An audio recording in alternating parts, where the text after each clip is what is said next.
Hindi kailanman nakatapak ng isang hakbang ang anak ng milyonaryo hanggang sa araw na nahuli ng kanyang ama ang tagapaglinis sa isang sandaling napakagulat na halos hindi paniwalaan. May mga panahon sa buhay na pakiramdam natin ay abot kamay ang buong mundo. Kapag naniniwala tayo na ang determinasyon at pananampalataya ang magbibigay ng perpektong mapa sa bawat pangarap na hawak natin. Iyan ang diwa ni Maricel Fernandez noong kanyang kabataan. Isa siyang dalagang nagmula sa mahihirap na kalye ng Brooklyn, kumbinsidong kayang baguhin ng sipag at tiyaga ang kwento ng kanyang pamilya. Nananabik si Maricel sa araw na siya ay makapagtapos, makakuha ng matatag na trabaho, makabili ng simpleng apartment para sa kanyang ina at matulungan ang kanyang nakababatang kapatid na makapag-aral sa kolehiyo. Araw-araw, tumatakbo siya sa makikitid na kalye sa ilalim ng kulay abo na langit na napapaligiran ng mga lumang brownstone, tahimik na pinapangako sa sarili na hindi susuko kailanman. Nangongolekta siya ng mga itinuring ng basura na magasin mula sa mga upuan sa subway at dumadalo sa libreng aralin sa simbahan ng kanilang lugar. Bawat maliit na tagumpay ay naging isa pang hakbang patungo sa mas magandang bukas. Ngunit matututuhan niyang ang buhay ay bihirang dumaloy ng diretsyo. Isang mabagsik na gabi ng taglamig, bigla na lang bumagsak ang daang tinatahak niya. Ang kanyang ama, ang taong higit niyang hinangaan sa lahat, ay tinamaan ng malubhang stroke. Iniwan si Maricel, ang kanyang ina at kapatid na mag-isa upang magtiis. Ang pamilyang halos hindi na makahinga ay lubusang nalugmok sa utang. Mga bayarin sa ospital ng kanyang ina, matrikula ng kapatid at sunod-sunod na hindi nabayarang bill sa kuryente ang naging matatayog na pader sa paligid nila. Isinara ni Maricel ang kanyang mga aklat sa kolehiyo at inilagay ang sarili sa trabaho. Nagtitinda siya ng burger sa fast food, naglilinis ng mga bahay ng mayayaman, nagdadala ng mga tray sa mamahaling kafe, at kahit nagwawalis sa alikabok ng mga lumang apartment, kahit ano para kumita ng pera.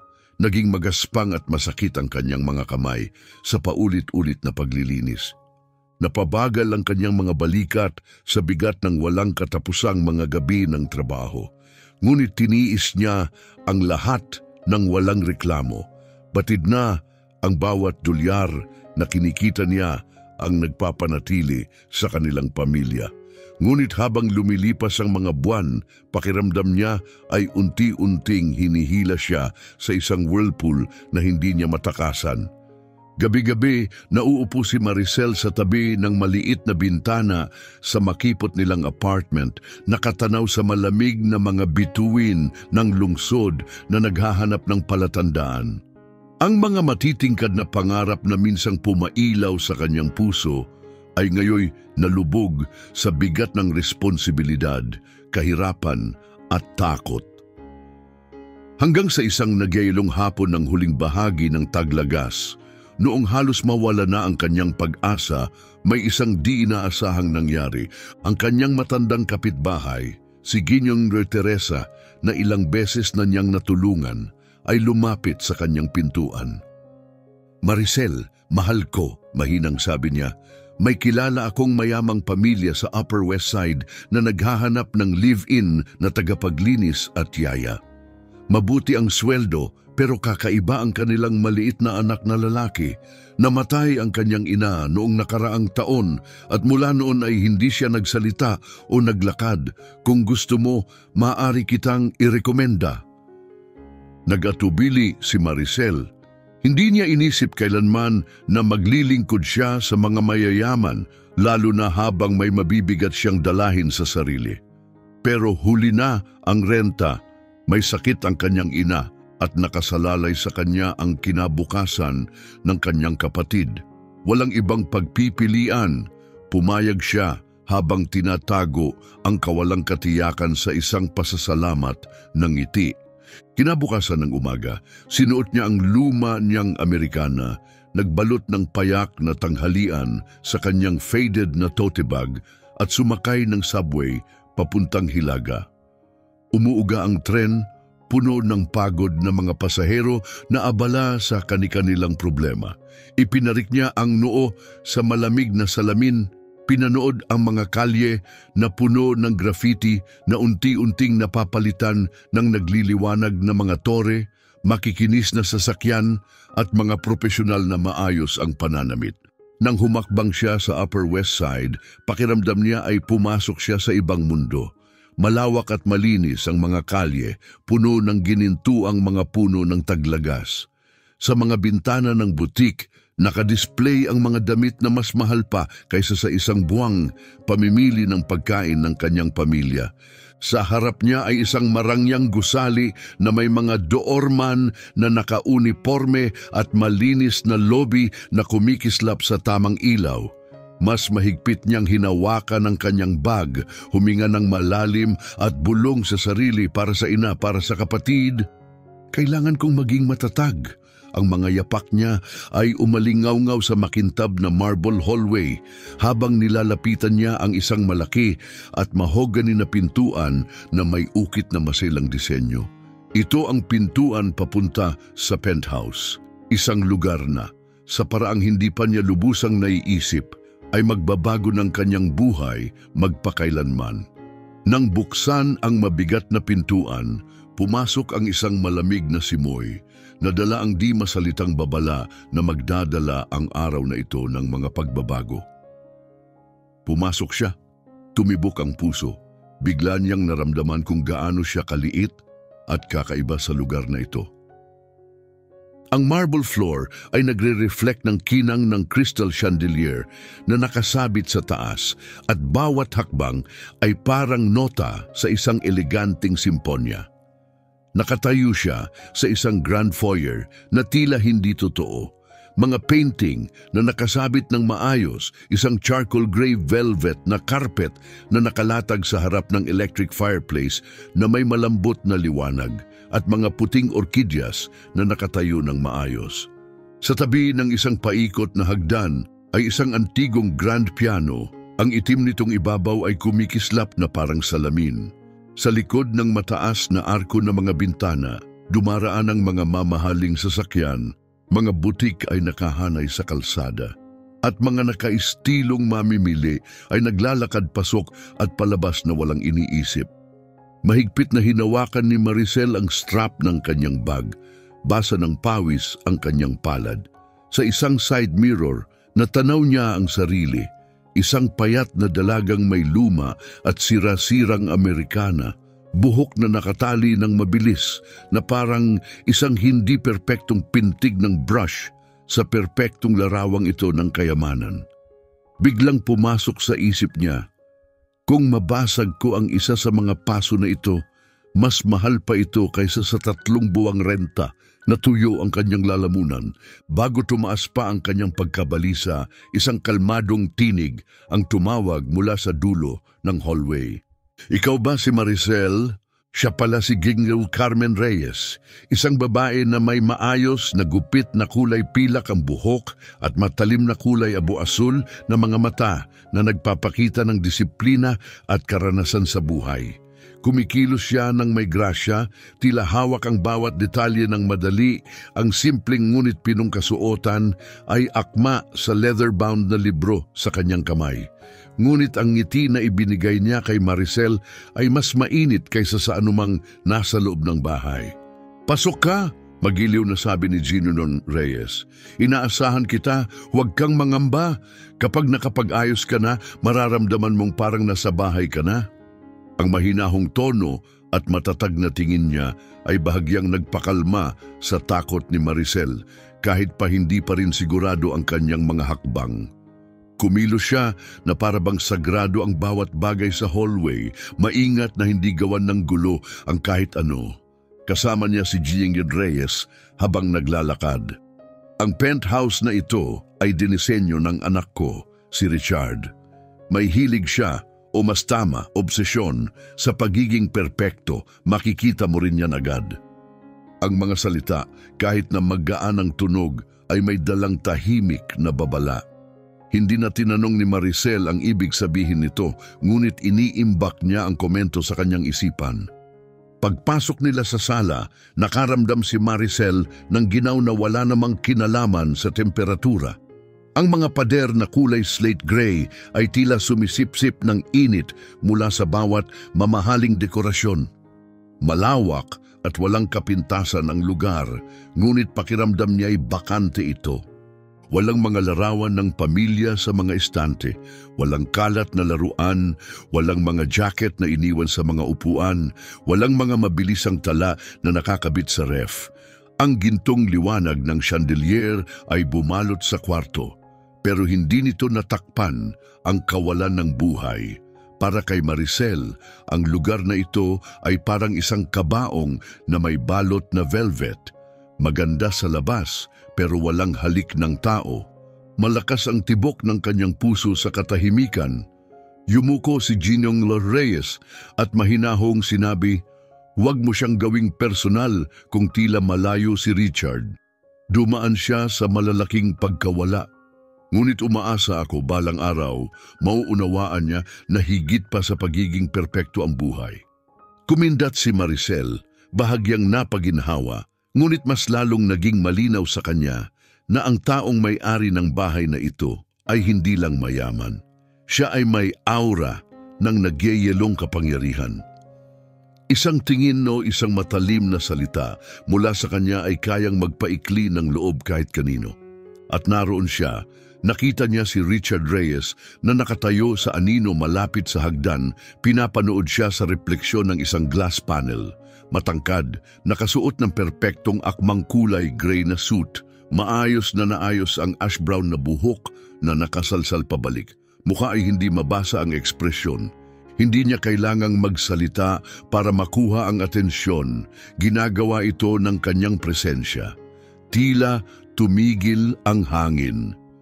Pinagmasdan siya ni Richard ng may halong pagdududa at inaasahan, na parabang handa siyang hulihin sa unang pagkakamali. Sa likod ng kanyang nagyayelong mukha, naramdaman ni Maricel ang matinding pagod at sugat na hindi pa gumagaling. Sa mundo niya, bawat tao at bawat bagay ay bahagi lamang ng kanyang plano para sa kontrol. Naramdaman ni Maricel na nahuhuli siya sa pagitan ng dalawang puwersa, ang nakakaospital na katahimikan ng bahay na ito at ang mga nabaling pangarap na dala niya mula Brooklyn. Bago pa siya makahinga ng maluwag, lumapit si Richard mula sa hagdan. Mabagal, maingat at tahimik ang kanyang mga galaw, ngunit dinidirekta nito ang lahat ng pansin. Nakatayo na siya ngayon sa harap niya, nakasuot ng charcoal gray na perpekto. Bawat katangian ng kanyang mukha ay parang inukit sa bato. Mula sa pagkiling ng ulo hanggang sa perpektong pagpasok ng kamay sa bulsa, lahat sa kanya ay nagpapakita ng kontrol. Ngunit ang kanyang mga mata, matalim, asul na bakal, ang higit na nagparamdam ng takot sa kanya.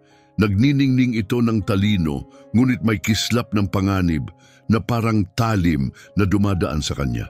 Naramdaman ni Maricel na sa likod ng magandang anyo ay isang lalaking may daladalang sugat mula sa nakaraan na pag-ibig at sakit.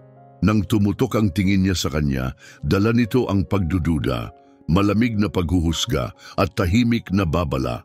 Ipinakilala siya ni Ginong Reyes, ngunit hindi siya niyakap ni Richard o ngumiti. Isang maliit na kindat lamang. "Kung pinili ka ng nanay ko, ayos lang," sabi niya ng pantay lang ang tono. "Huwag mo lang gawing komplikado ang mga bagay." Magalang ang kanyang tinig sa ibabaw, ngunit bawat pantig ay parang lihim na banta. Tumayo ng tuwid si Maricel, hindi siya tumingin palayo. Sandali, nagtagpo ang kanilang mga mata, at sa sandaling iyon, nakita niya ang yelo at ang peklat sa ilalim nito. "Kumusta, Ginoong Reyes?" sabi niya ng pantay ang boses. "Ako si Maricel, gagawin ko ang aking makakaya." Hindi siya sinagot. Sa halip lumiko siya kay nanay, nagtatanong ng mabilis tungkol sa mga rutina at patakaran sa kaligtasan at umalis patungo sa kanyang study. Bumukas at bumukas ang pinto ng may matalim na tunog na tila inilayo siya. Lalong naging mabigat ang hangin sa silid. Agad na naintindihan ni Maricel, tinitingnan lang siya bilang isang manggagawa, kapaki-pakinabang para panatilihing maayos ang mga bagay, itatapon kapag nagkamali siya. Ang kanyang nakaraan, mga pangarap at pakikibaka, wala itong halaga para sa kanya. May halong sakit at tumitinding determinasyon. Naalala niya ang tinig ng kanyang ama. Kahit paano kanila tingnan, maglakad ka ng matangkad. Ang iyong halaga ay sayo, maliban kung ito ay ibibigay mo. Pinangako niya sa sarili na hindi siya iiyak, hindi luluhod at hindi hahayaan na maliitin siya sa bahay na yelo na ito. Ngunit ang kanyang pagdating ay nagdulot na ng kaguluhan sa katahimikan dito. Ang makita, ang isang dalaga mula Brooklyn na gumagalaw sa kanyang perpektong mundo ay nagdala ng hindi inaasahang tensyon na hindi maikakaila ni Richard. Siya ay isang patak ng kulay sa maingat na pinananatiling kulay, abo na canvas. At kahit na ito ay nakakainis sa kanya, natagpuan niyang pinagmamasdan siya ng palihim. Ang kanyang mahinahong pagtitiyaga at ang tahimik na pag-asa sa kanyang mga mata ay nagdulot ng pagkabagabag kay Richard. Naging pinagmumulan ito ng kanyang pagdududa at kalituhan. Paano kaya nangahas ang isang tulad ni Maricel na pumasok sa kanyang maingat na pinangangalaga ang mundo, isang lugar kung saan mahigpit niyang itinakda ang mga hangganan at pinanatili ang lahat sa distansya? Lalo na ang isang taong maaaring makita sa likod ng mapagmataas na maskarang kanyang isinusuot ang marupok at sugatang lalaking nasa ilalim. Mula sa unang pagkikita nila, nagsimula ang isang di-verbal na labanan, ang matibay na laban ni Maricel para panatilihing buhayan ang kanyang pamilya laban sa malamig at hindi matinag na depensa ni Richard na itinayo upang iprotekta ang kanyang sarili mula sa karagdagang pagkawala. Wala silang makakaalam na ang tila isang karaniwang pagpapakilala ay mag-uudyok ng sunod-sunod na pangyayari na magbabago magpakailanman sa kanilang dalawa. Dahan-dahang bumukas ang mabigat na pintuan ng kwarto ni Manuel. Dala ang tensyon mula sa engkwentro ni Maricel kay Richard papasok sa bagong lugar na ito. Ngunit dito, walang dominasyon o autoridad, tanging katahimikan na nagpapalamig sa hangin. Pumasok si Maricel, bahagyang nanginginig ang kamay habang tinitingnan ang pasteltonong kwarto. Ang lahat ay inayos na para bang sa isang glossy magazine, marangya, malinis at hindi pa nagagamit. Sumisiklab ang liwanag mula sa malapad na bintana na nakatingin sa parke, nilalambot ng mga puting kurtinang sumasayaw sa hangin. Sa isang pader, napuno ang mga istante ng mga stuffed animals, laruan ng mga kotse at mga building blocks, ngunit lahat ay tila hindi nagamit na para bang ipinagbabawal ang paglalaro. May mababang librohan na nagpapakita ng mga fairy tale sa Ingles at Pranses. Sa isang sulok ay may watercolor easel at kahon ng mga krayola handa ngunit hindi nagagamit. Ito ay isang kwarto na puno ng mga bagay na mahal ng mga bata, ngunit walang tunog ng tawa, walang mabilis na hakbang, walang kaluskos ng papel na pumupuno sa hangin. Mabigat ang katahimikan, tila pinahinto ang oras. Sa isang maputlang gray na alpombra malapit sa bintana ay nakaupo si Manuel, 4 na taong gulang, nakaipit ang mga tuhod, magulo ang kanyang makinis na blonde na buhok at ang maputlang balat ay nangingibabaw sa sobrang laki ng navy sweater na tila nilulunok siya. Nakatingin siya sa salamin, hinahanap ang isang bagay na hindi nakikita at malayo.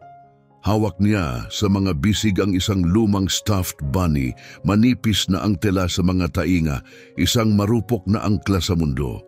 Tumigil si Maricel sa pintuan, lumigpit ang dibdib sa kanyang nakita. Sa sandaling iyon, naramdaman niya ang lalim ng kanyang kalungkutan, ang takot na naninirahan sa maliit at tahimik na katawan. Nakatayo siya na tila frozen, warak-warak mula sa isang pagsubok na hindi dapat dinaranas ng isang bata. Hinaplos ni Ging ni Sir Carmen ang balikat ni Maricel ng mahinahon, malumanay at puno ng kalungkutan ang kanyang tinig. Simula nang mamatay ang kanyang ina, hindi siya nagsalita o naglakad.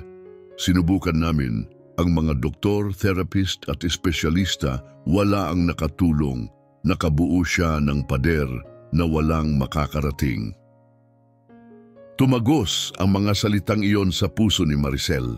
Naalala niya ang sariling mga takot noong bata pa siya, ang mga mahabang gabi na wala ang kanyang ama, ang kanyang ina ay gising sa pag-aalala, at ang takot na mag-isa at walang nakakarinig ng kanyang iyak.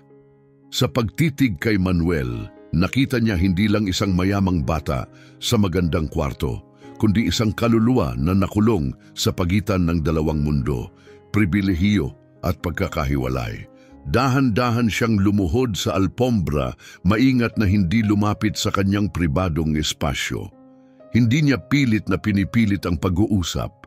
Sa halip, inilapag niya ang kanyang tote, inabot ang isang faded na picture book at nagsimulang magbasa ng mahinahon tulad ng dati ginagawa ng kanyang ina para sa kanya. Ang mga pahina na punit-punit ay bumubulong sa bawat paglipat at ang kanyang mga salita ay dumadaloy na parang isang lullaby na pampakalma sa isang di nakikitang bagyo. Hindi tumingin si Manuel sa kanya. Nanatili siyang matigas ang katawan, pinipisil ng mahigpit ang kuneho. Ngunit nanatili si Maricel sa kanyang lugar, nagsasalita ng mahina, nananatili sa malamig at tahimik na kwarto na parang kandila sa dilim. Mula sa hallway, pinanood sila ni Richard. Mabigat ang kanyang tingin, halo ng inis at isang bagay na mahirap tukuyin, marahil kawalang magawa. Nakita niya sila bilang dalawang estranghero mula sa magkaibang mundo, pareho nakatago sa likod ng mga di nakikitang pader. Ngunit may isang bagay sa eksena ang hindi siya pinakakalmang muli. Naunawaan ni Maricel ang katahimikan bilang isang panawagan. Hindi ito kawalan, kundi isang tahimik na pakiusap para may manatili. Nakilala niya ang klase ng sakit na nakatago sa likod ng katahimikan dahil dala rin niya ito. Sa puso niya, gumawa siya ng tahimik na pangako, maaabot niya si Manuel kahit gaano man katagal ang aabutin. Kahit isang kisap mata lang ng pagkilala, isang maliit na ngiti o pinakaliit na haplos ng katiyakan, hindi siya susuko. Nang lumabas siya sa kwarto ni Manuel, alam niyang ang totoong hamon ay ang susunod. Hindi lang pagwasak sa kalungkutan ng bata, kundi pagbuwag sa mga pader na itinayo ng mga matatanda, lalo na ang mga pader na pinalakas ni Richard Reyes gamit ang bakal. Bawat umaga bago sumikat ang araw, gumagalaw si Maricel sa penthouse na parang anino. Pinupolish niya ang mga walnut na mesa hanggang kumikislap, pinupunas ang mga istante, pinapakinis ang mga sulok ng kabinet, inayos ng maingat ang mga laruan, sinisiyasat ang mga bed linens at kurtina, at pati mga tablecloth ay pinapantay hanggang mawala ang bawat gusot.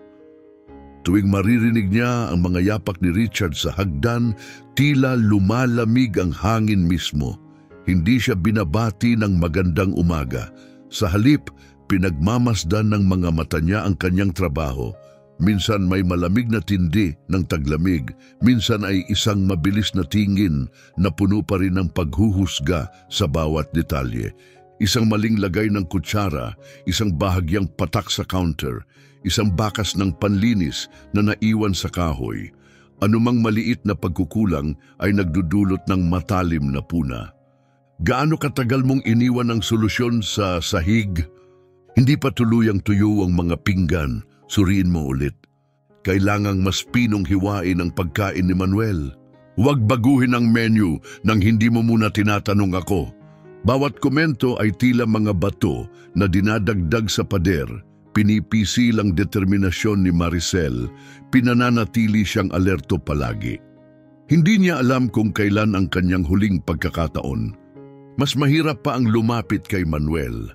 Kapag siya'y nauupo malapit sa bata, madalas siyang lalayo pa, lalo sa kanyang katahimikan, o biglang lalabas si Richard na mayroong pagdududa sa mukha.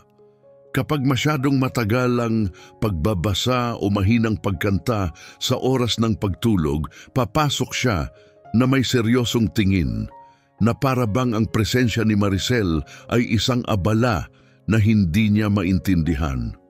Hayaan mo siyang mag-isa, huwag mo siyang pasamain pa. Hayaan mo na ang mga doktor ang humawak nito.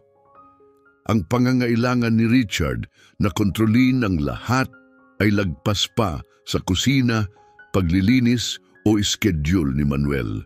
Nagbabantay siya sa penthouse na parang isang gwardiya, binubuksan ang mga kabinet, sinusuri ang mga basurahan, tinatanong kung bakit isang partikular na brand ng sabon ang pinili niya kaysa sa iba.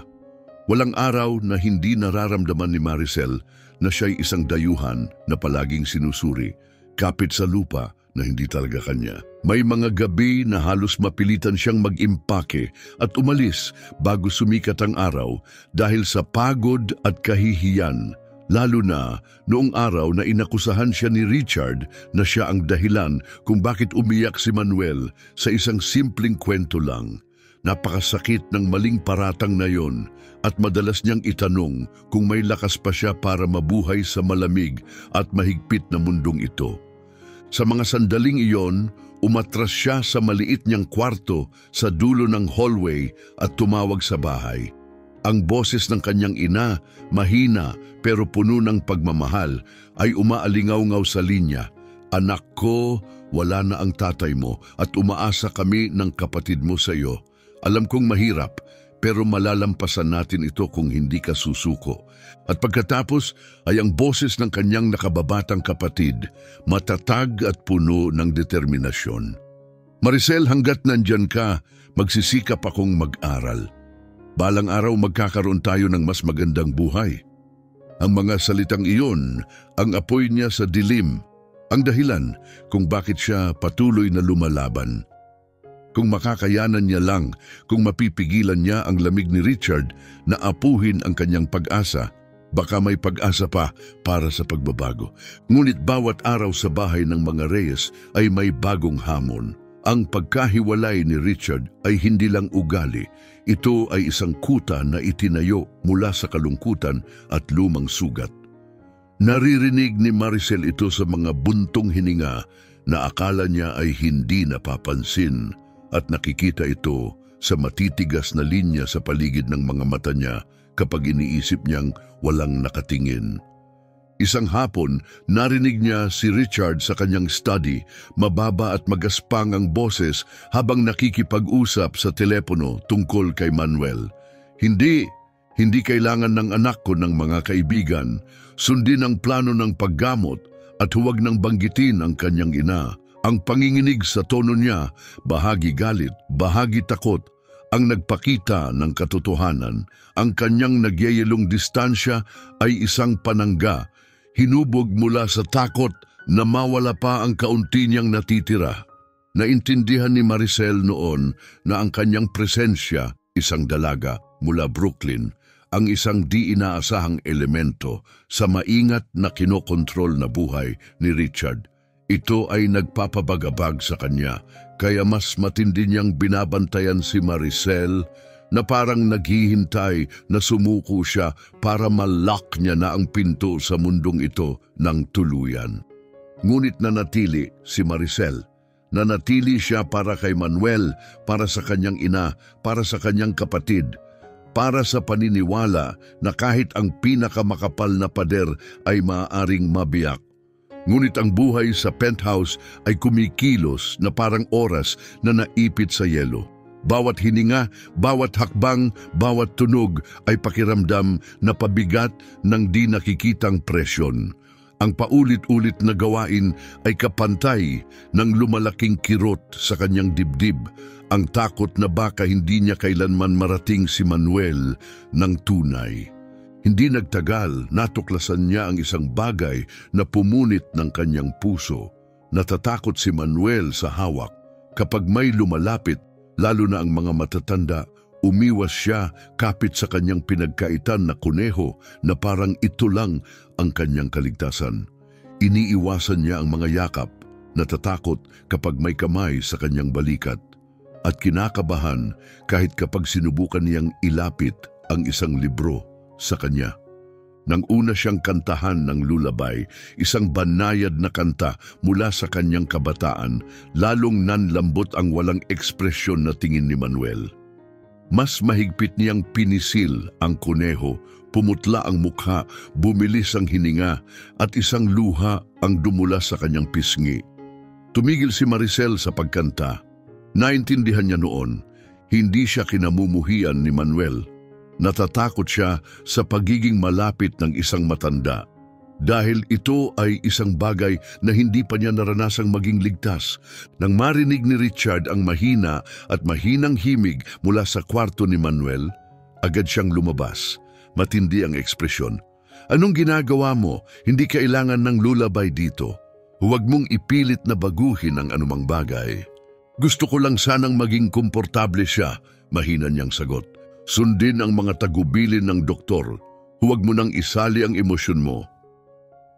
Matindi ang tingin niya, may halong galit at isang bagay na mas komplikado. Para kay Richard, ang kontrol ay hindi lang ugali. Ito ay baluti. Anumang pagbabago, gaano man kaliit, ay parang banta sa mundong itinayo niya para sa anak at sa sarili niya. Mula noon, bawat bahagi ng trabaho ni Maricel ay mahigpit na minomonitor.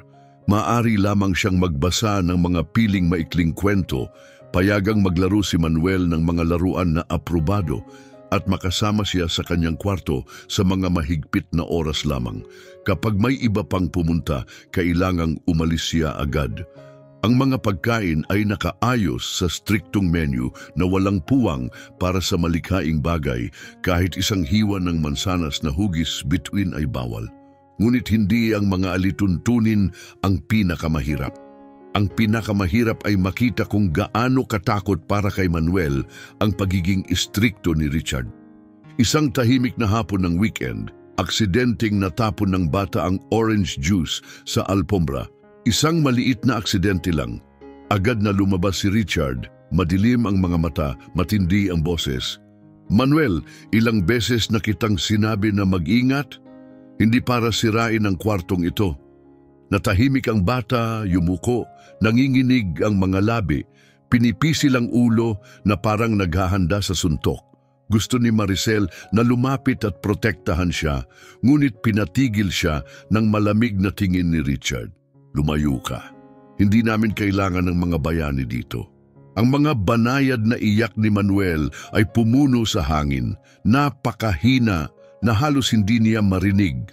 Nasunog ang kanyang lalamunan, lumiko siya, pinipigil ang luha, nilamon ang mga salitang alam niyang walang pagbabago. Noong gabing iyon, sa makipot na kwarto sa dulo ng pasilyo, naupo si Maricel sa tabi ng maliit na bintana, nakatitig sa kadiliman sa labas. Hindi na niya naramdaman ang lakas. Ang unan niya ay nabasa habang ang kawalang malay, kalungkutan at galit ay nagsasalpukan sa kanyang dibdib. Ang larawan ng takot ni Manuel ay malalim na nakaukit sa kanyang isipan. Nagtanong siya sa sarili kung tunay ba siyang may lakas para magpatuloy dahil ang pagliligtas kay Manuel ay hindi lamang laban. Si Richard din ay nakakulong sa isang madilim na bilangguan na sariling likha. Isang lugar kung saan ang kontrol ay lalo lamang nagpapalala ng mga sugat. At mula sa malalayong sulok ng alaala, bumangon ang tinig ng kanyang ama. Minsan dumarating ang liwanag kapag nangahas kang harapin ang takot. Wala nang makakapagliligtas sa iyo kundi ang iyong sarili. Pinunasan niya ang kanyang mga pisngi at tahimik na nangako sa sarili. Sa umaga, magsisimula siyang muli. Hindi niya iiwan si Manuel dahil kung walang mananatili, sino ang maggagabay sa kanya palabas ng dilim na ito? Kinabukasan, gumising siya ng maaga gaya ng dati. Namamaga pa ang kanyang mga mata sa pag-iyak, ngunit matatag ang kanyang mukha at hindi matitinag ang determinasyon. Bumubulong ang ulan sa mga bintana, tinatakpan ang lungsod ng New York ng mabigat at kulay abunabelo. Sa loob ng penthouse, mabigat at mahina ang hangin, ngunit sa kanyang dibdib ay may maliit na apoy. Isang matigas na pagtutol na hindi mapapatay ng anumang bagyo. Naisip niya ang maputlang mukha ni Manuel, ang paraan ng pagsara ng mga mata kapag may sigawan. Ang takot niya ay salamin ng batang siya noon. Ang batang matagal nang naghihintay ng may lakas ng loob na manatili. Pagkatapos ng kanyang mga gawain, pumasok si Maricel sa kwarto ni Manuel. Nasa tabi siya ng bintana. Mahigpit ang hawak sa kuneho, nakatuon ang mga mata sa mga patak ng ulan na dumadaloy sa salamin. Noong nakaraan, ang mga babala at mahigpit na patakaran ni Richard ang nagpapanatiling maingat sa kanya. Ngunit ngayon, sa pagbuhos ng ulan sa labas, naramdaman niya ang kakaibang kalinawan. Kung walang tatapang na sirain ang siklong ito, mananatiling nakakulong si Manuel sa tahimik na hawla magpakailanman. Mula sa bulsa ng kanyang Amerikana, inilabas niya ang maliwanag na berdeng manika sa kamay, isang kakatwang dinosaur na ipinunya mula sa palengke. Nananatiling ligtas ang distansya, mahinang bumulong siya. "Hoy, gusto ba ng dinosaur ng kwento ngayon?" Hindi gumalaw si Manuel, ngunit nagpatuloy siya. Binigyan niya ang manika ng katawa-tawang boses, pinapalakad at pinapasingaw ito ng clumsy hanggang sa madulas ito sa pekeng saging at bumagsak sa alpombra. Mga braso ay kumikilos. "Ay naku, nahulog ang dinosaur." "Aray!" Mahinang sabi niya na parang naglalaro, saka inilipat ang dinosaur papalapit sa kuneho ni Manuel. At nangyari iyon, kawalatulad ng hininga sa kalahating bukas na pinto, gaano tulad ng isang patak ng ulan. Tumawa si Manuel. Sa umpisa, isang mahina lang na tunog, ngunit unti-unting lumaki ito sa isang maliit, tunay na tawa. Lumaki ang kanyang mga mata. May kumislap na kagalakan, bagaman tinatadyakan ng mga labi na para bang hindi siya sigurado kung pinapayagan ito. Hindi pinilit ni Maricel ang bagay. Ngumiti siya, hinayaan ang manika na muling madulas. Sa pagkakataong ito, diretso sa kandungan ng kuneho. Tinakpan ni Manuel ang kanyang bibig, nanginginig ang mga balikat sa isa pang tawa. Kahit sandali naabot siya ng kagalakan. Sa tunog na iyon, alam ni Maricel na natagpuan niya ang unang bitak sa pader ng kanyang puso. Hindi niya alam na si Richard ay nakatayo sa pasilyo, di gumagalaw, pinapanood sa makitid na siwang ng pinto. Ang munting tawa na iyon ay lumampas sa anumang tunog sa bahay sa loob ng mahigit 1 taon. Sa unang pagkakataon sa mahabang panahon, naramdaman ni Richard ang isang bagay na hindi niya matukoy, pagkamangha, pagdududa at kakaibang halo ng ginhawa at takot. Nakipaglaban ang pride sa kawalang paniwala na isang tagapaglinis na kanyang tiniwalaan ay nakarating sa kanyang anak gamit ang isang simpleng bagay. Nagsimula nang umusbong ang mga tanong na iniiwasan niya sa maraming taon. Tama ba ang kanyang mga patakaran? Siya ba ang dahilan kung bakit lumayo si Manuel? Walang sinabi, umalis siya, dala ang banggaan ng emosyon sa dibdib. Hindi niya alam kung galit, pasasalamat o kahihiyan ang nadarama. Ang alam lang niya, ang tunog ng tawa ay naglantad ng kanyang sariling kawalang malay.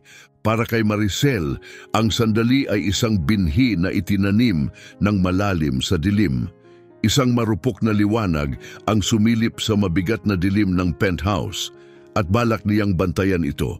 Hindi siya umaasa ng mga himala, ngunit alam niya ito hanggat siya ay magtatagal, hanggat may tawa, may pag-asa na mapalaya si Manuel mula sa kanyang tahimik na bilangguan. Ang mga araw sa bahay ng mga Reyes ay patuloy pa ring kumikilos na parang oras na naipit sa yelo. Bawat galaw, bawat tunog ay tila bumabagal dahil sa bigat ng hangin. Puno ng mga gawaing bahay ang kanyang oras, ngunit ang mas mabigat na pasanin ay ang tahimik na takot na baka hindi niya talaga marating ang bata. At naroon ng katotohanang pinakamasakit, natatakot si Manuel sa paghipo. Kapag may lumalapit na matanda, umatras siya, mahigpit ang kapit sa kuneho, malalawak ang mga mata na para bang naghahanda sa isang kasamaan. Natatakot siya sa mga yakap, nanginginig kapag may kamay sa kanyang balikat, at lumalayo kapag sinubukan niyang ipasa ang isang libro. Nang una siyang kantahan ng lullaby, isang mahinahong awit na dati niyang narinig mula sa kanyang ina, tumingin siya ng hindi kumukurap, mahigpit na hinawakan ang kuneho. Namutla ang mukha niya, bumilis ang hininga at isang luha ang dumulas sa kanyang pisngi. Tumigil si Maricel agad. Naintindihan niya, ang takot niya ay hindi pagtanggi. Ito ay ang takot sa pagiging malapit na hindi pa niya natutunang pagkatiwalaan. Natakot siya sa pagiging malapit na dapat ay alam ng bawat bata. Nang marinig ni Richard ang kanyang boses na kumakanta mula sa kwarto ni Manuel, namula ang kanyang mukha na para bang nilabag niya ang isang di nakasulat na batas. Ano ang ginagawa mo? Hindi kailangan ng mga lullaby dito. Huwag kang magdesisyon mag-isa para aliwin siya o baguhin ang anumang bagay. Gusto ko lang siyang tulungan na maging komportable, mahinahong sagot ni Maricel. Sundin ng mga utos ng doktor. Iwanan mo ang damdamin mo sa labas nito. Parang salamin ang mga salita niya, malamig, matalim at puno ng galit na pagkadismaya. Para kay Richard, ang kontrol ay hindi lang isang gawi. Ito ay baluti, ang tanging pananggan niya laban sa sakit na hindi niya ipinapahayag. Sa kanyang mga mata, kahit ang pinakamaliit na pagbabago ay pwedeng wasakin ang marupok na kaayusan na itinayo niya para sa anak at sa kanyang sarili. Mula noon, limitado ang mga galaw ni Maricel ayon sa mga patakaran. Maaari lamang siyang magbasa ng mga piling maikling kwento. Ang mga laruan ni Manuel ay dapat aprobado ni Richard. Sinusukat ang oras niya sa kwarto ni Manuel ng paisa-isang minuto at kapag may ibang pumasok, kailangang agad siyang umalis. Ang mga pagkain ay sumusunod sa isang mahigpit na plano. Walang sorpresa kahit na ang isang hiwa ng mansanas na hugis bituin ay ipinagbabawal. Ngunit ang pinakamabigat na suntok ay hindi ang mga patakaran. Ito ay noong nakita niya si Richard na takutin si Manuel hanggang manginig ang bata. Isang weekend, natapon ni Manuel ang orange juice sa alpombra. Isang maliit na aksidente lang. Bigla siyang nagalit ni Richard, mga mata naglalagablab, boses matalim. Manuel, ilang beses na kitang sinabi na mag-ingat, hindi para sa kalat ang kwartong ito. Natahimik ang bata, yumuko, nanginginig ang mga labi, kamay nakatakip sa ulo na parang naghahanda sa isang bagyo. Nilapit ni Maricel upang protektahan siya, ngunit pinigilan siya ng malamig na tingin ni Richard. Lumayo ka, hindi namin kailangan ng mga bayani dito. Ang tahimik na iyak ni Manuel ay pumuno sa kwarto. Napakahina ngunit sapat para pahinain ang hangin. Nasunog ang lalamunan ni Maricel. Lumiko siya, nilamon ang mga salitang alam niyang wala nang magbabago. Noong gabing iyon, sa kanyang maliit na kwarto, naupo si Maricel sa tabi ng bintana. Nakatitig sa dilim, hindi na siya naramdaman ang lakas. Basang-basa ang unan niya dahil sa luha habang nagsasalpukan ang kawalang malay, galit at dalamhati sa kanyang dibdib. Hindi lang pagliligtas kay Manuel ang kanyang laban, nakakulong din si Richard sa isang pribadong bilangguan kung saan ang kontrol ay lalo lang nagpapalala ng sugat. Mula sa malalim ng kanyang alaala, bumangon ang tinig ng kanyang ama. Ang liwanag ay dumarating lamang kapag nangahas kang harapin ang takot. Walang makakapagliligtas sa iyo kundi ang iyong sarili. Pinunasan niya ang mga pisngi at nangakong sa umaga ay magsisimula siyang muli. Hindi niya iiwan si Manuel na nag-iisa sa dilim na ito. nang magsara ang kanyang pinto, lalo pang naging mabigat ang penthouse. Kumalat ang katahimikan na parang simula ng isang mahabang gabi. Ramdam ni Maricel na nawawala ang kanyang pinaghirapang pag-unlad. Ang pag-asa ay natatangay ng malamig at matatag na bagyo. Ngunit sa katahimikan na yon, nagpasya si Ginoong Carmen na hindi na siya mananahimik. Direktang pumasok siya sa study ni Richard na nakatayo sa tabi ng bintana, balikat matigas, nanginginig sa dami ng nararamdaman na hindi malinaw kung galit o pagod. Richard, maring sabi niya, iniisip mong pinoprotektahan mo si Manuel sa pagkontrol sa lahat, pero pinarurusahan mo ang sarili mo at itinataboy mo ang anak mo palayo sa pag-ibig na pinakakailangan niya. Lumiko si Richard at sa unang pagkakataon, pula ang mga mata niya, hindi sa galit, kundi sa sakit at kalituhan. Hindi mo naiintindihan kung may mangyari kay Manuel, kung mawawala siya tulad ng pagkawala ko kay Ana. Hindi ako makakabangon. Lumapit si Ginoong Carmen, inilapag ang matatag na kamay sa balikat niya. Ginawa ng takot mo na estranghero ka sa sariling anak. Kailangan niya ng ama na may tapang magmahal, hindi isang ward. Minsan, ang tanging paraan para maging matatag ay aminin mong mahina ka. Ang mga salitang iyon ang nagwasak sa huling harang na itinayo niya sa paligid ng sarili. Bumaba ang ulo niya, di matatag ang tindig. Ang pride, ang baluti na nagprotekta laban sa pagkawala ay durug-durug. Sa mahina at marupok na sandali, nakita ni Richard ang katotohanan. Nasaktan niya ang tanging taong may tapang na abutin si Manuel. At higit pa rito, siya na ang naging pinagmumulan ng takot at kalungkutan ng anak. Pagkatapos ng gabing iyon, tahimik na naupo si Maricel sa kanyang kwarto nang may marinig siyang mahina na katok sa pinto. Nakatayo si Richard, hindi matigas, hindi namumuno, kundi nag-aalinlangan. Pumasok siya at tahimik na tumayo bago magsalita, hindi bilang utos, kundi may tinig na puno ng desperasyon. Ako, patawad, nagkamali ako, natakot lang ako. Hindi ko alam kung paano tutulungan si Manuel. Hindi ko matiis ang isipin na mawawala pa ang iba. Akala ko kung kukontrolin ko ang lahat, mapoprotektahan ko siya. Pero sa halip, lalo ko lang pinahirapan. Nabigla si Maricel. Sa likod ng malamig na autoridad ay isang ama na wasak dahil sa kawalang malay, hinahabol ng kabiguan. Ang mga mata niya ay puno ng kawalan, kawalang kapangyarihan at malalim na takot. Tahimik siyang naupo sa tabi niya, magkakahawak ang mga kamay at ikinuwento ang sarili niyang kwento, ang biglaang pagkamatay ng kanyang ama, ang pakikibaka ng kanyang ina at kapatid sa makipot na apartment, ang mga gabing walang tulog na puno ng takot na baka may sumunod na trahedya na mag-aalis ng kaunting natira sa kanila. Naisip ko noon na kung kokontrolin ko ang lahat, kung hindi ko ipapakita ang kahinaan, mapananatili ko ang mga mahal ko, sabi niya.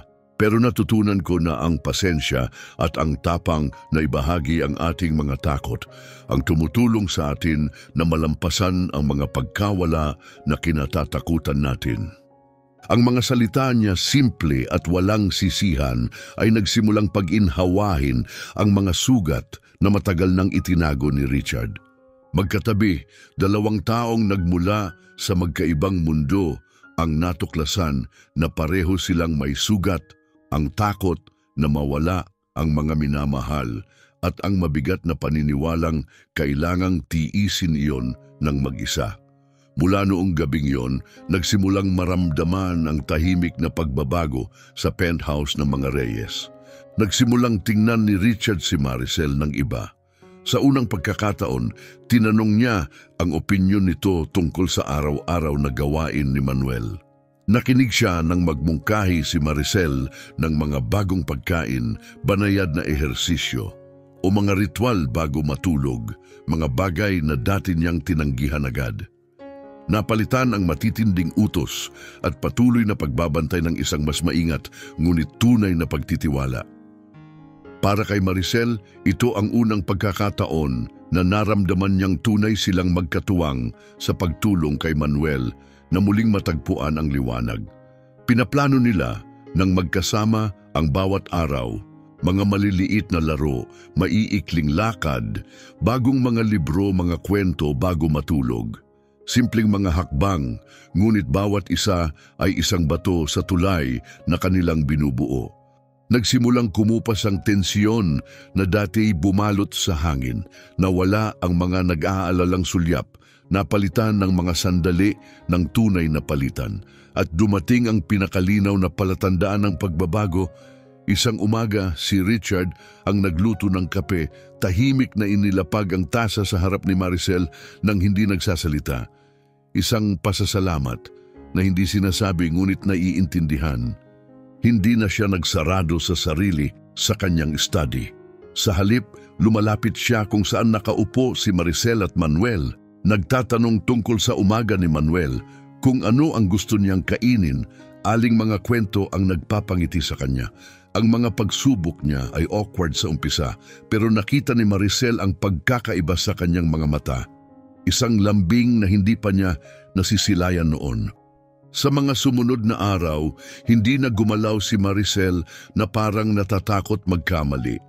Matapang niyang pinaplano ang mga aktibidad ni Manuel at sumasali si Richard. Isang hapon, lumuhod siya sa sahig ng sala para magtayo ng Lego Towers kasama nila. Minsan naman, tinulungan niya sa kusina at namula nang matawa si Maricel sa malalaking hiwa ng karot na ginawa niya. May mga hapon sa balkonahe, si Manuel ay nasa mga bisig ni Richard, nagtuturo sila ng mga maya sa bakod, nagpapangalan sa mga hugis ng ulap at nagkukuwento tungkol sa mga pulang bus na dumadaan sa kalye sa ibaba. Ang dating tahimik na penthouse ay ngayoy puno ng mahinahong halakhak, ang maliit na mainit na tunog na likha lamang ng isang pamilya. Hindi na lang tagapaglinis si Maricel, naging puso ng kanilang tahanan. Nagsimulang hingin ni Richard ang kanyang opinyon sa lahat ng bagay mula sa menu hanggang sa mga lakad sa labas. Kahit si Gangster Carmen ay may mahinahong pagmamalaki, alam niyang hindi lang niya naabot si Manuel, kundi napalambot na rin niya si Richard. Dahan-dahang gumaling si Manuel, hindi man mabilis, ngunit hindi maikakaila. Nagsimulang magsalita, mga maiikling salita, "Mada cake sis," bawat isa'y nagdudulot ng saya sa bawat sulok ng bahay. Isang araw, tumayo siya gamit ang gilid ng upuan, pagkatapos ay tinawag si Maricel ng mahina ngunit matatag ang boses. Bawat ngiti niya sa kanyang ama, bawat beses na lumalapit siya kay Maricel para sa isang kwento, ramdam ni Richard ang kirot sa kanyang mga mata. Napagtanto niya na ang kaligayahan ay hindi nasa mahigpit na kontrol, kundi sa mga marupok at panandaliang sandali. Isang yakap, isang sulyap, isang sabayang tawa. Sa loob lamang ng ilang linggo, nagbago ang penthouse. Amoy toasted bread ang umaga. Ang sahig ng sala ay puno ng mga piraso ng Lego at mga kulay na lapis. Nagniningning ang balkonahe sa sikat ng hapon, pumupuno ng tawa ng bata. Hindi na pakiramdam ni Maricel na isang intruder siya. Siya ang pulso na nagdudugtong sa lahat, ang tagapangalaga ng pag-asa sa lugar na minsang tila isang makintab na libingan. Mula sa pasasalamat, lumago ang damdamin ni Richard tungo sa paghanga. Natutunan niyang makinig, magbahagi ng kanyang mga lihim na saloobin sa kanya, at naunawaan niya na nagsimula ang kanilang paggaling nung nangahas silang bitawan ng takot at pride at mag-abot ng kamay sa isa't isa. Pagdating ng tag-ulan, bumalik ang kulay abo sa New York. Isang gabi, kumulog ang kidlat at bumuhos ang malalakas na ulan sa mga bintana, nanginginig ang salamin. Bigla na lang nawala ang kuryente, nalamon ng dilim ang apartment. Humuni ang hangin sa mga siwang at nagsimulang umiyak si Manuel, natakot sa biglaang kawalan. Niyakap siya ni Maricel, dahan-dahang inalog, nagbulong ng mga salita ng pag-aaliw. Naghanap si Richard ng flashlight sa kusina habang nagliyab si Ginaning Carmen ng ilang kandila. Nagtapos silang magkakasama sa liwanag ng mga kumikindat na apoy habang umaalingaw-ngaw ang unos sa labas. Sa bilog ng mainit na liwanag, nawala ang lahat ng hadlang, ang hierarkiya, ang hindi pagtitiwala, ang mga lumang sugat. Sandali lamang sila ay mga taong nag-uugnay sa isang marupok na sandali. Nang humina ang iyak ni Manuel, yumuko siya sa kandungan ni Maricel. Ang mga talukap ng mata ay bumababa. Umupo si Richard sa tabi nila. Tahimik, pinapanood ang pag-uga ng ilaw sa mukha niya.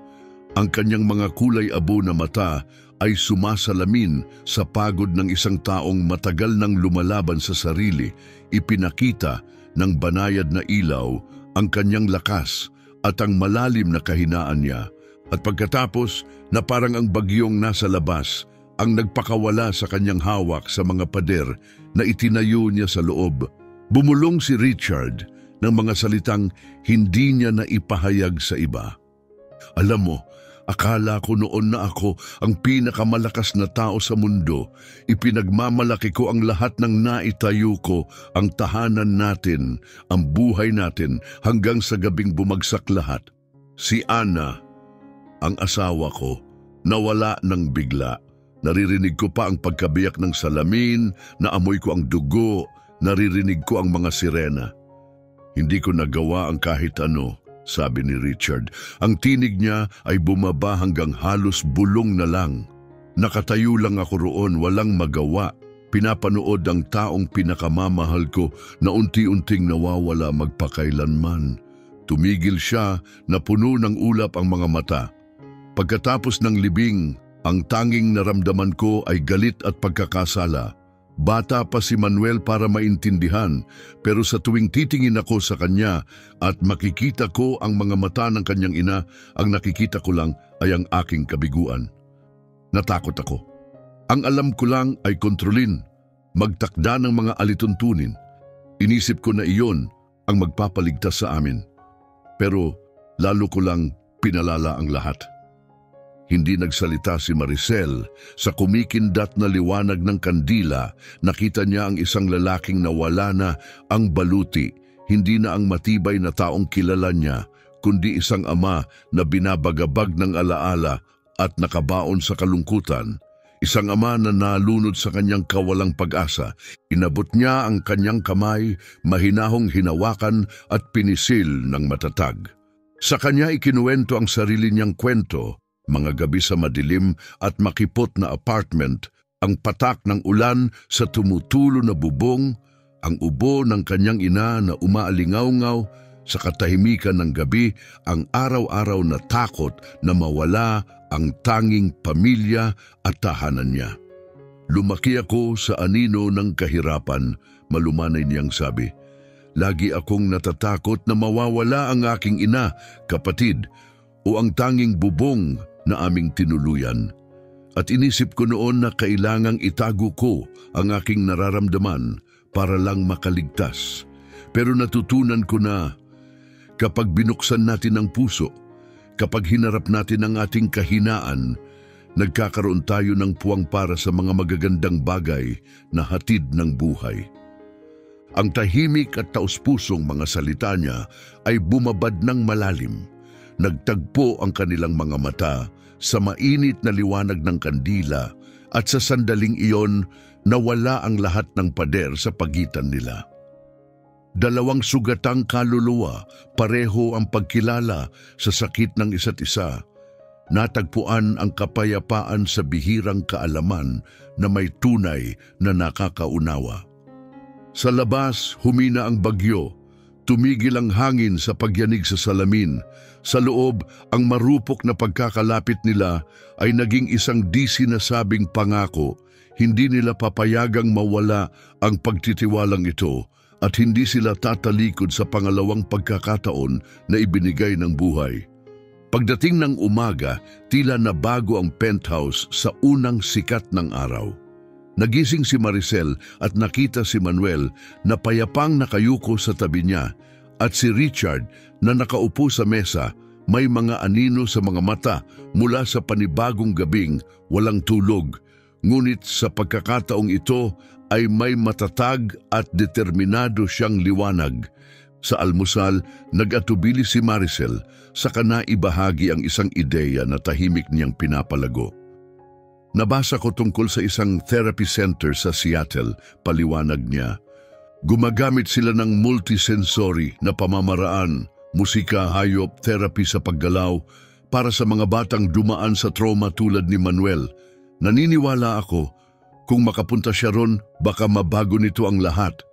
Noon, agad itong tinanggihan ni Richard. Ngunit ngayon, tahimik siyang nakinig, ang tingin ay nakadirekta sa maliwanag na bintana. Alam niyang para tunay na mailigtas ang anak niya at ang sarili niya, kailangan niyang magtiwala. Sa wakas, tumango siya, inabot ang kamay ni Maricel. Subukan natin, malumanay niyang sabi. Haharapin natin ito ng magkasama, anuman ang mangyari. Sa loob ng isang linggo, kumpleto na ang mga paghahanda. Sumakay si Richard, Maricel, Manuel at si Gian Carmen sa eroplano papuntang Seattle. Sa biyahe, madalang magsalita si Manuel pero mas maliwanag ang mga mata niya at hindi na masyadong mahigpit ang kapit sa kanyang luma ng kuneho. Paminsan-minsan, inaabot niya ang mga daliri ni Maricel o ni Richard, parang tahimik na pangako. Ang sentro ay nakapuwesto sa gitna ng mga pine forest, puno ng sikat ng araw at huni ng mga ibon. Nakilala ni Manuel ang mga banayad na golden retriever, mga silid na may malambot na tugtog ng gitara sa hangin at mga masayang lugar na may mga duyan at makukulay na therapy balls. Palitan sina Maricel at Richard araw-araw na kasama siya, ipinagdiriwang ang bawat maliit na tagumpay, isang tumingala, isang mahiyaing ngiti, isang malalim na hininga. Sa umpisa, tinatanggap lang ni Manuel ang pinakagaan na haplos, pero ang init ng lugar, ang katahimikan ng mga hayop at ang ritmo ng musika ay unti-unting binawas ang kanyang takot.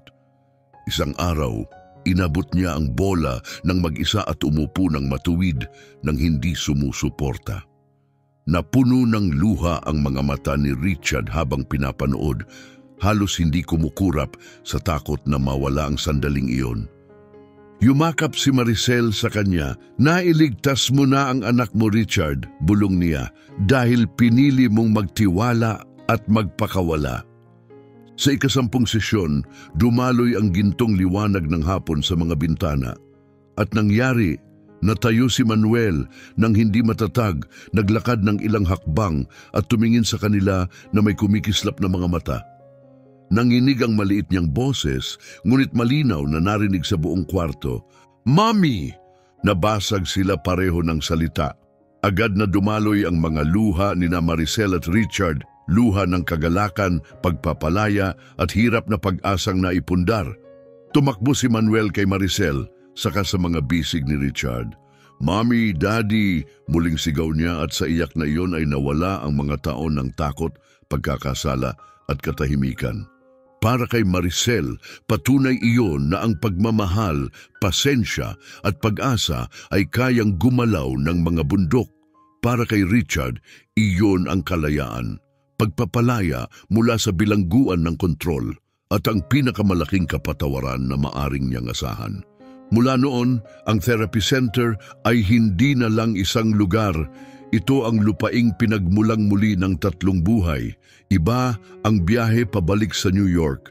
Liwanag at buhay ang nagliliwanag sa bawat sulyap, bawat halakhak, bawat paghawak ng kamay bilang tahimik na katiyakan. Sa penthouse, ang dating malamig na mga silid ay punong-puno ng init, kulay, at araw-araw na kalat ng tunay na tahanan.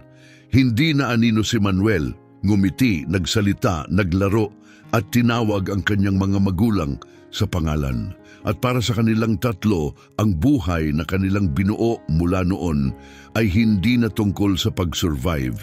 Ito ay tungkol sa tunay na pamumuhay ng magkakasama.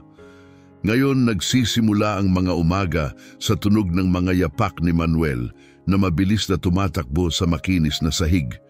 ang kanyang halakhak na umaalingaw-ngaw habang umaakyat siya sa isang upuan para ipabasa kay Maricel ang kanyang paboritong kwento, para ipasket ni Richard ang isang superhero o para diligan ni Ginang Carmen ang mga bulaklak sa balkonahe. Nawala na ang mahigpit na pader ng kontrol na dati ang nagtatakda sa penthouse.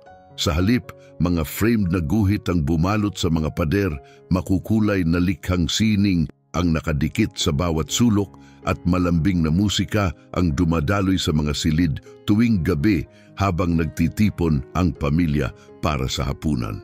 Si Richard, na dating nagtatago sa likod ng matibay na balat, ay ngayon ay humihinto para makinig, niyayakap ang kanyang anak at ibinabahagi ang kanyang mga alalahanin at kaligayahan kay Maricel.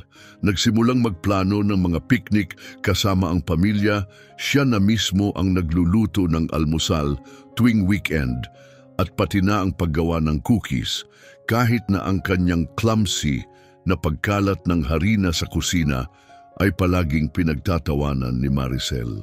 Sa paglipas ng mga araw, mas naunawaan ni Richard na ang tunay na kaligayahan ay hindi ang pagkontrol sa lahat ng resulta o pag-iwas sa sakit. Ito ay tungkol sa pagbubukas ng puso, pagtanggap sa mga dumarating at pagkatuto na patawarin ang sarili at ang mga mahal sa buhay. Dala niya ang tahimik na pasasalamat kay Maricel, hindi lamang dahil dinala niya si Manuel pabalik mula sa bingit ng dilim, kundi dahil ipinakita niya kung ano ang ibig sabihin ng pag-asa, kapatawaran at bagong simula.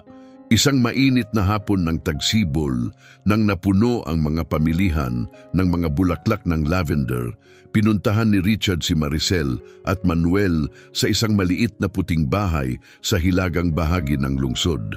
May malugod na porch ito, mga bukirin ng kulay purple na sumasayaw sa hangin at malawak na bakuran kung saan makakapaglaro ng malaya si Manuel sa ilalim ng araw. Matapos ang isang simpleng picnic sa gitna ng mga bulaklak, lumuhod si Richard, inilabas ang isang maliit na singsing mula sa kanyang bulsa at tumingin sa mga mata ni Maricel, mga mata na kumikislap sa saya at luha na hindi pa pumatak. Ibinalik mo ang liwanag sa pamilyang ito, mahinahong sabi niya. Tinuturuan mo ako ng kahulugan, ng pag-ibig, tapang at pananampalataya. Maricel, pakakasalan mo ba ako? Maging ina ni Manuel at maging tahanan namin?